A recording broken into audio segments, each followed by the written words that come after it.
Hello friends, welcome to my YouTube channel. तो हमने class 10th के पिछले वीडियो में एटॉमिक थ्योरीज पढ़ी थी, जो कि अलग अलग साइंटिस्ट के द्वारा दी गई थी।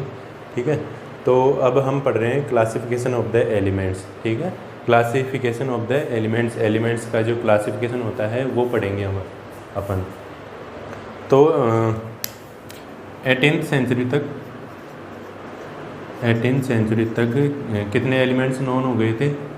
31 एलिमेंट्स। इतने एलिमेंट्स डिस्कवर किए जा चुके थे। और 1865 तक कितने एलिमेंट्स नॉन थे? 63 एलिमेंट्स।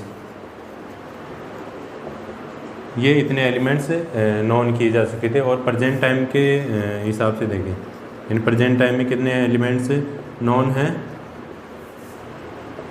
118। इतने एलिमेंट्स नॉन यानी डिस्कवर किए जा चुके हैं। ठीक है, तो अब क्लासिफिकेशन ऑफ द एलिमेंट्स में क्या होता है कि जो एलिमेंट्स है उसका क्लासिफिकेशन किया जाता है। अब क्लासिफिकेशन क्यों किया जाता है? क्योंकि उनकी स्टडी को आसान बनाने के लिए। ठीक है, यानी क्लासिफिकेशन हम क्या करते हैं, जितने भी सिमिलर जो एलिमेंट्स हैं उनका अलग ग्रुप बनाते हैं। यानी जो ऐसे एलिमेंट्स जो कि सिमिलर फिजिकल और केमिकल प्रॉपर्टीज़ रखते हैं उनका अलग ग्रुप बनाते हैं और फिर उनकी बाद में स्टडी करते हैं। यानी अगर किसी साइंटिस्ट के द्वारा इनका क्लासिफिकेशन कर दिया गया, तो अब जो नेक्स्ट जो भी साइंटिस्ट आएंगे या जो भी उनको टीचर या स्टूडेंट्स पढ़ेंगे तो उनको फिर परेशानी नहीं होती उनको याद रखने में, क्योंकि हम हर इंडिविजुअल एलिमेंट की प्रॉपर्टीज़ याद नहीं रख पाते। ठीक है, बहुत सारे एलिमेंट्स होते हैं, बहुत सारी प्रॉपर्टीज़ होती हैं, सैकड़ों प्रॉपर्टीज़ होती हैं उनकी। तो हर प्रॉपर्टी को याद रखना हर एलिमेंट की, तो वो पॉसिबल नहीं होता। तो साइंटिस्ट ने क्या किया, जो सिमिलर एलिमेंट्स थे, ठीक है, जिनकी प्रॉपर्टी सिमिलर थी, उनका अलग ग्रुप बनाया। तो इस तरह से उन्होंने एलिमेंट्स को क्लासीफाई किया। ठीक है, अब क्लासिफिकेशन में सबसे पहले जो लॉ आता है वो किसका आता है? जो पहला लॉ है वो किसका आता है? Dobereiner triads. ठीक है,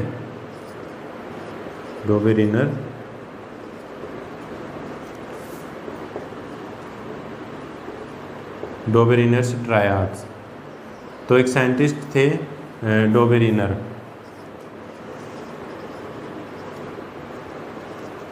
इन्होंने 1829 में क्या किया कि जो एलिमेंट्स थे उनके तीन एलिमेंट्स के ग्रुप बनाए। ठीक है, सिमिलर प्रॉपर्टीज़ वाले तीन एलिमेंट्स के ग्रुप बनाए। तो हम यहाँ पर एक पहला ग्रुप ले रहे हैं। ये किस बेसिस पर बनाए उन्होंने? Increasing atomic mass. ठीक है,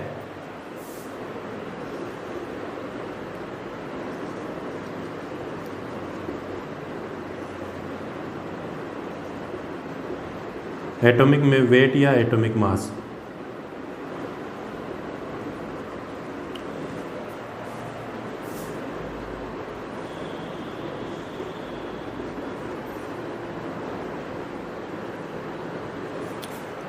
तो यहाँ पर सोडियम का कितना है? 7 और इसका 23 और पोटेशियम का 39। तो इस तरह के उन्होंने तीन एलिमेंट्स के 3 ग्रुप बनाए। ठीक है, यहाँ पर मैंने केवल एक ग्रुप लिया है। तो अब इसमें उन्होंने क्या कहा कि जो डोबेराइनर ने क्या कहा कि जो बीच वाला एलिमेंट होगा उसका जो एटॉमिक मास होगा या एटॉमिक वेट होगा वो 2 एलिमेंट्स के एटॉमिक वेट के एवरेज होगा। ठीक है, तो हम एवरेज निकाल के देखते हैं इसका। 7 + 39/2। तो 39 + 7 करते हैं तो कितना आता है? 46। और इसको 2 से डिवाइड करते हैं तो कितना आता है? 23।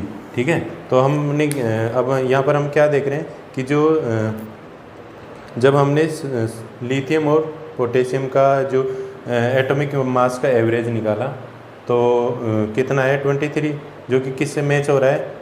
सोडियम के एटॉमिक मास से। यानी कहने का मतलब ये है कि फर्स्ट एलिमेंट और जो थर्ड एलिमेंट है उसका जो एटॉमिक मास का जो एवरेज होगा वो किसके बराबर होगा? बीच वाले एलिमेंट के बराबर होगा। ठीक है, अब इस ग्रुप में जो भी एलिमेंट्स उन्होंने रखे उनकी केमिकल और फिजिकल प्रॉपर्टीज़ भी समान थी, तो उन्होंने फिर इसको अरेंज किया।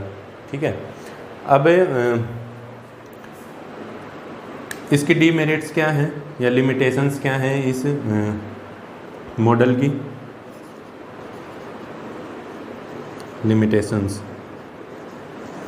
अब लिमिटेशंस क्या है कि जो डोबेराइनर थे उन्होंने उस समय के जितने भी नॉन एलिमेंट्स थे वो इन ग्रुप्स में अरेंज नहीं किए। ठीक है, इन ग्रुप्स में उन्होंने अरेंज नहीं किया, तो ये उनका ड्रॉबैक रहा। ठीक है,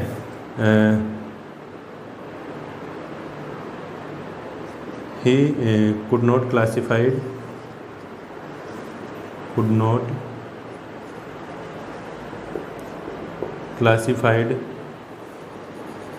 all the known elements of that time, यानी उस समय के जो जितने भी डिस्कवर हो चुके जो एलिमेंट्स थे जिनको डिस्कवर किया जा चुका था वो इनके द्वारा क्लासिफाई नहीं किए गए। ठीक है, तो ये उनका ड्रॉबैक रहा। अब इसके बाद में नेक्स्ट जो क्लासिफिकेशन आया वो किसका आया? जॉन अलेक्जेंडर न्यूलैंड का। ठीक है, तो अब हम उसको पढ़ रहे हैं। अब नेक्स्ट लॉ है हमारा लॉ ऑफ ऑक्टेव्स। ठीक है, तो ये जो लॉ था वो किसके द्वारा दिया गया था? जॉन अलेक्जेंडर न्यूलैंड, तो एक साइंटिस्ट थे जिन्होंने ये लॉ दिया था। ठीक है, 1865 में। अब उन्होंने क्या कहा कि जो हर 8th एलिमेंट होगा, ठीक है, जो हर 8th एलिमेंट होगा उसकी जो प्रॉपर्टीज़ होगी वो फर्स्ट एलिमेंट के सिमिलर होगी। तो यहाँ पर देखते हैं 1 2 3 4 5 6 7 8, यानी जो हर 8th एलिमेंट होगा वो फर्स्ट एलिमेंट के समान होगा। इसी तरह से ये 8th एलिमेंट है यहाँ पर। ठीक है, तो इसका फर्स्ट वाला एलिमेंट कौन सा होगा? बेरिलियम। तो बेरिलियम और जो मैग्नीशियम है उसकी प्रॉपर्टी सिमिलर होगी। इसी तरह से 1 2 3 4 5 6 7 8, तो इसका फर्स्ट वाला एलिमेंट कौन सा है? बोरोन है। तो एल्यूमिनियम और बोरोन की जो प्रॉपर्टीज़ होगी वो सेम होगी। ठीक है, तो ये किसने कहा? जॉन अलेक्जेंडर न्यूलैंड ने। ठीक है, जैसे कि अपने जो इंडियन म्यूज़िक होता है उसमें 7 नोट्स होते हैं। ठीक है, 8 सुर होते हैं उसमें, सा रे गा मा पा धा नी सा। ठीक है, तो ये अपने जो म्यूज़िक होता है उसमें से 8 नोट्स होते हैं। तो इसमें क्या देखते हैं कि जो पहला नोट और जो आखिरी वाला नोट है या सुर है वो सिमिलर होगा। ठीक है, सा रे गा मा पा धा नी सा। तो यहाँ पर जो पहला और जो लास्ट वाला जो एंड वाला है वो समान है। ठीक है, तो सेम इसी तरह से जो लॉ ऑफ ऑक्टेव्स है वो था। ठीक है, अब इस लॉ की डीमेरिट्स क्या थी? डीमेरिट्स, अब डीमेरिट्स क्या थी कि जो न्यूलैंड थे वो उस समय के जितने भी नॉन एलिमेंट्स थे उनको क्लासिफाई नहीं कर पाए। ठीक है, तो ये उनकी पहली डीमेरिट थी। He could not classified all the known elements of that time, उनके समय के जितने भी नॉन एलिमेंट्स थे या डिस्कवर एलिमेंट्स, जो एलिमेंट्स डिस्कवर किए जा चुके थे वो इन्होंने क्लासिफाई या उनका अरेंजमेंट नहीं किया अपने नियम के हिसाब से। और दूसरा जो डीमेरिट था इनका कि जैसे ही नोबल गैसेस की डिस्कवरी हुई, ठीक है, तो इनका जो नोबल गैसेस की डिस्कवरी के बाद इनका जो नियम था, जो लॉ था, वो फेल हो गया। ठीक है, क्योंकि फ्लोरीन के बाद क्या आता है? नियोन। तो जैसे ही हम इनका जो ऑक्टेव है उनमें न्यूली जो डिस्कवर एलिमेंट है उनको रखते हैं, तो इनका जो नियम है वो फेल हो जाता है। ठीक है, यानी उन्होंने क्या बोला था कि जो हर एट्थ एलिमेंट होगा उसकी प्रॉपर्टी फर्स्ट एलिमेंट के समान होगी। तो जैसे ही नए डिस्कवर एलिमेंट को इस ऑक्टेव में रखते हैं तो वो लॉ फेल हो जाता है। ठीक है, तो ये इनकी दूसरी डीमेरिट थी। तो जैसे ही नोबल गैसेज की डिस्कवरी हुई, नोबल गैसेज में कौन कौन सी आती है, तो क्या हो गया इनका लॉ केस फेल हो गया। ठीक है, नोबल गैसेज में कौन सी गैसेज आती हैं, जैसे कि हीलियम हो गई, नियोन, ऑर्गन। ठीक है, ये इनर्ट गैसेज होती हैं जो कि बाद में डिस्कवर हुई। तो जैसे ये डिस्कवर हुई तो इसका जो लॉ है वो फेल हो गया। तो ये था इसके, तो ये है लॉ ऑफ ऑक्टेव्स और ये इसकी डीमेरिट्स। ठीक है, तो इसके बाद कुछ साइंटिस्ट और आए, एक तो आया डिमित्री मेंडलीव और एक लोथर मेयर। उन्होंने अपने हिसाब से जो एलिमेंट्स हैं उनको क्लासीफाई किया। ठीक है, यहाँ पर ये जो लॉ है वो बाद में फेल हो गया, तो इसको एक्सेप्ट नहीं किया गया। मॉडर्न जो पीरियोडिक टेबल है उसमें ये कहीं भी ठीक नहीं बैठता है। ठीक है, तो इनका जो लॉ है वो फेल हो गया और एक्सेप्ट नहीं किया गया। तो हम अब नेक्स्ट पढ़ेंगे 10th क्लास की साइंस के जो सिलेबस है उसके अकॉर्डिंग मेंडलीव पीरियोडिक टेबल। ठीक है, अब नेक्स्ट है मेंडलीव्स पीरियोडिक टेबल। ठीक है, एक साइंटिस्ट थे दिमित्री मेंडेलीव,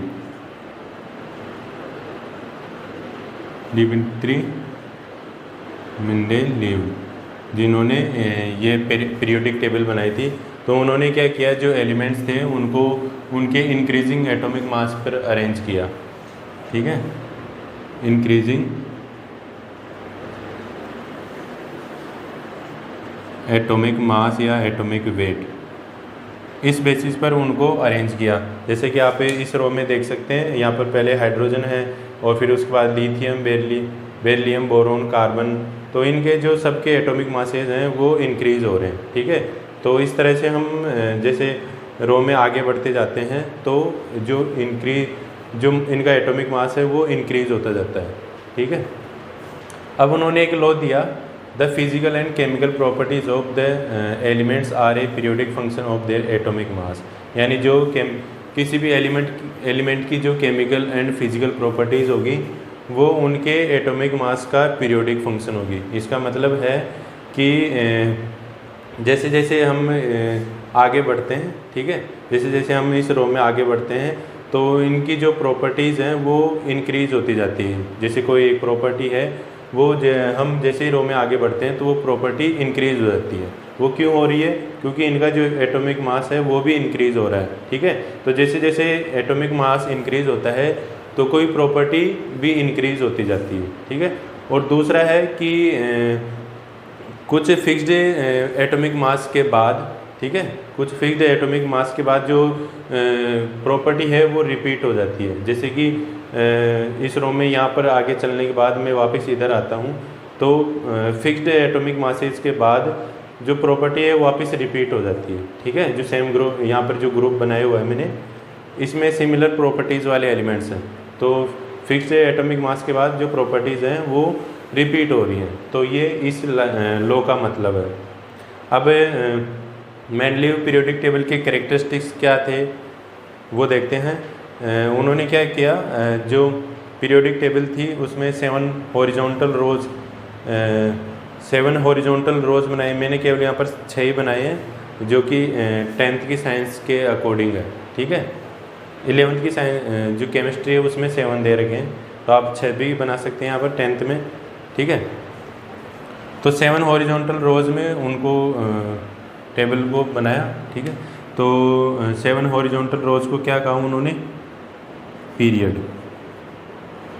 ठीक है, यहाँ पर जो ये 1 2 3 4 5 6 ये जो रोज दिख रही हैं इनको उन्होंने क्या कहा, पीरियड। और उन्होंने 8 वर्टिकल कॉलम्स बनाए। यहाँ पर ये 8 हुआ है, 8 वर्टिकल कॉलम्स बनाए, 1 2 3 4 5 6 7 8। ठीक है, 8 वर्टिकल कॉलम्स, इनको उन्होंने क्या नाम दिया, ग्रुप्स। ठीक है, इन्होंने उनको क्या नाम दिया, ग्रुप। अब जो हर ग्रुप है 7 ग्रुप तक उन्होंने हर ग्रुप को 2 सब ग्रुप्स में डिवाइड किया, जो कि ए और बी है। ठीक है, हर ग्रुप को उन्होंने वापस डिवाइड किया सब ग्रुप्स में।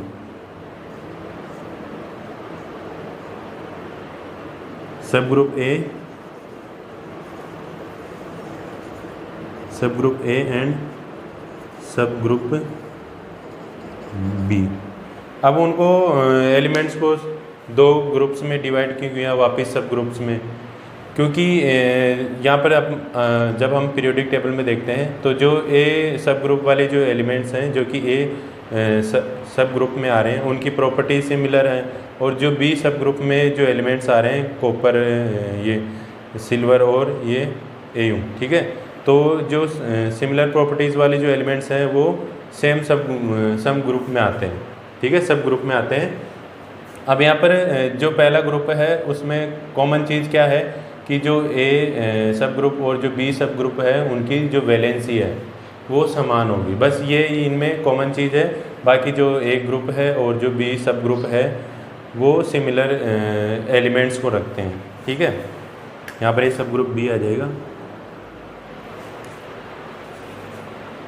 अब देखते हैं मेंडलीव पीरियोडिक टेबल की मेरिट्स, उनकी उपलब्धियाँ क्या थी। ठीक है, तो सबसे पहली उपलब्धि थी उनकी क्लासिफाइड ऑल 63 एलिमेंट्स, यानी उस समय के जो जितने भी एलिमेंट्स डिस्कवर हो चुके थे उन सभी को उन्होंने पीरियोडिक टेबल में अरेंज कर दिया, क्लासिफाई कर दिया।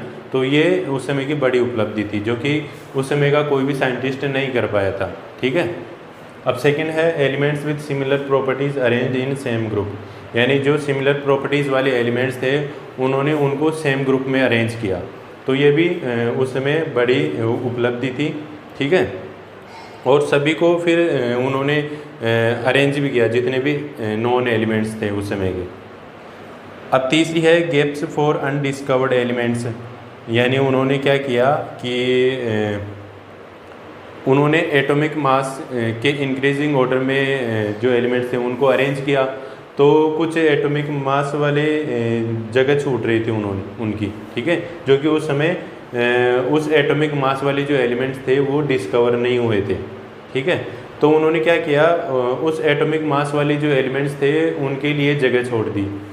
अब उन एटॉमिक मास वाले जो एलिमेंट थे उनका उन्होंने क्या नाम दिया, एका एल्यूमिनियम, एका सिलिकॉन और एका बोरोन। ठीक है, तो बाद में जब बाद में इस एटॉमिक मास वाले जो एलिमेंट्स की डिस्कवरी हुई तो एका एल्यूमिनियम का नाम क्या पड़ा, गैलियम, जो कि प्रेजेंट टाइम में जो एका एल्यूमिनियम है जो कि मेंडलीव ने नाम दिया था वो प्रेजेंट टाइम में किस नाम से जाना जाता है, गैलियम। ठीक है, Ga। और एका सिलिकॉन को प्रेजेंट टाइम में किस नाम से जानते हैं, जर्मेनियम से।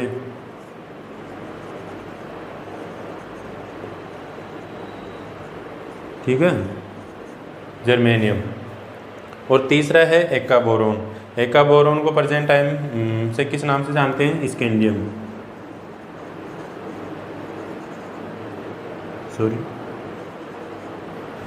अब उन्होंने क्या किया, इनके नाम देने के साथ साथ जो कि उस समय अनडिस्कवर्ड थे उनकी नाम देने, उन एलिमेंट्स के नाम देने के साथ उनकी प्रॉपर्टीज़ भी प्रेडिक्ट कर दी। यानी जब ये एलिमेंट्स जो कि मैंने इन एलिमेंट्स के स्पेस छोड़े, यहाँ पर उन्होंने स्पेस छोड़ दिए थे।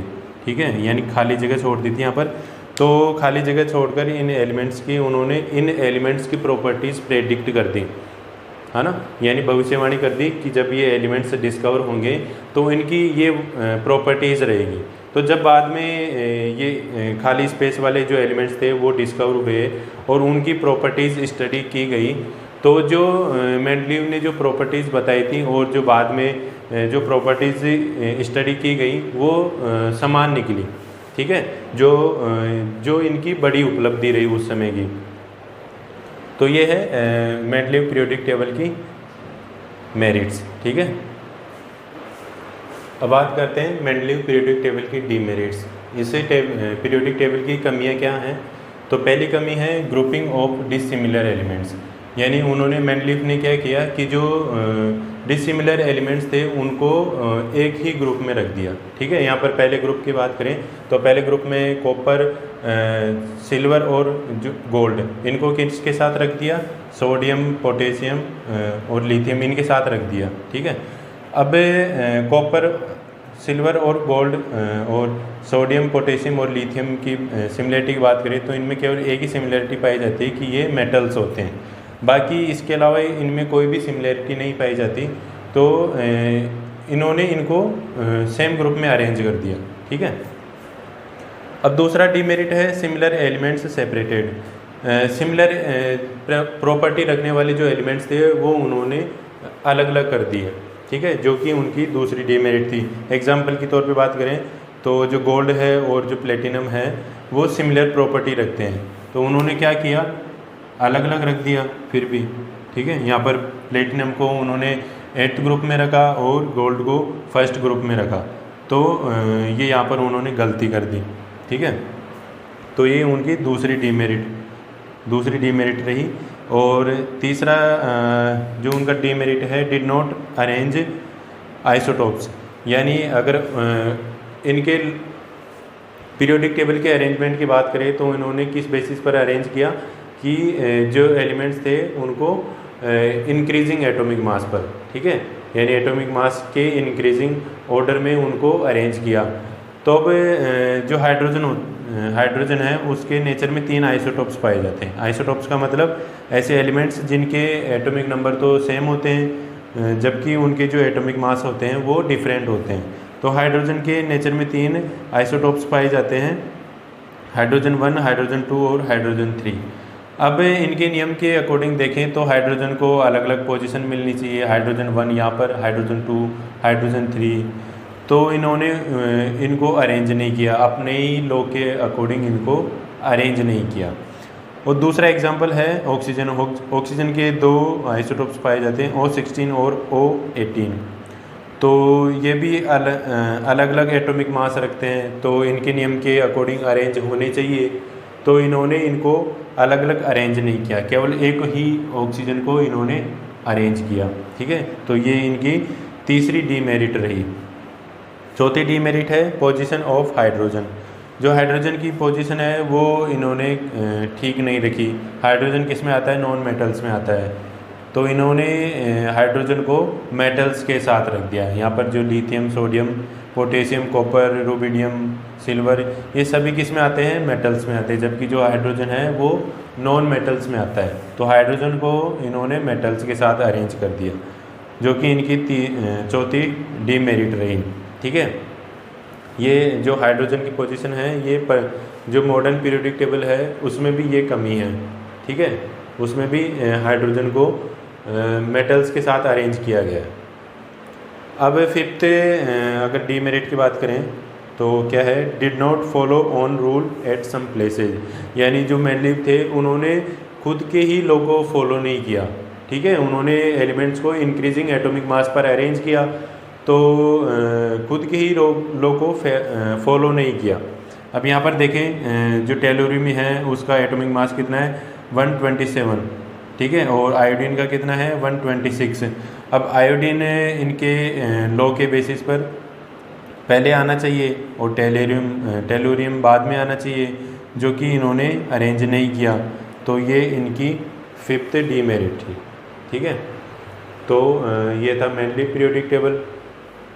अब इसके बाद में नेक्स्ट वीडियो में हम पढ़ेंगे modern periodic table. I hope आपको 3 जो मैंने लॉज बताए, ठीक है, क्लासिफिकेशन ऑफ द एलिमेंट्स, वो आपको समझ में आए होंगे। अगर आपको वीडियो पसंद आया है तो अपने दोस्तों को शेयर कीजिए, वीडियो को लाइक कीजिए और मेरे चैनल को सब्सक्राइब कीजिए। Thank you.